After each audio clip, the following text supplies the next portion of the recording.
রাধে রাধে, হরে কৃষ্ণ হরি বল। আজকে আমি আপনাদের সকলের সঙ্গে শেয়ার করব আমাদের গোপু সোনাদের কী কী ড্রেস হচ্ছে, জন্মাষ্টমী তোড়জোড় কেমন চলছে। থাম্বনেলটা দেখে নিশ্চয়ই আপনারা সকলে বুঝতেই পেরেছেন। আর এখানে এই কাপড় কাটাকাটি কিন্তু চলছে আমার 2 সপ্তাহ ধরে। আগের সপ্তাহে বৃহস্পতিবার থেকে শুরু করেছি। তো তারপরে এক একটা করে সেট নিয়ে গেছি ঠাকুমার কাছে, পাশের বাড়ি ঠাকুমার কাছে সেলাই করতে। তো ঠাকুমা সেলাই করে দিয়েছে, কিন্তু খুব সুন্দরভাবে যেমন যেমন বলেছে সেরকম সেরকম সেলাই করে দিয়েছে।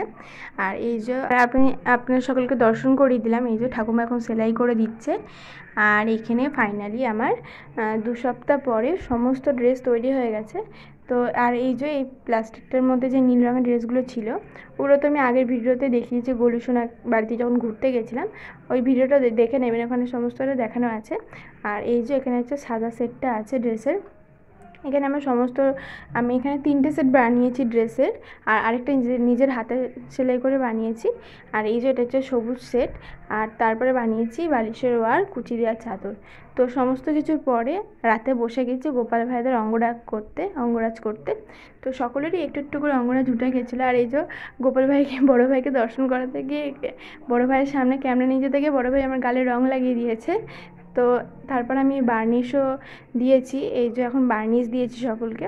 আজকে ভিডিওটা এই পর্যন্তই। রাধে রাধে। আর এটা শুকাতে কিন্তু 2 দিন লাগবে। রাধে রাধে।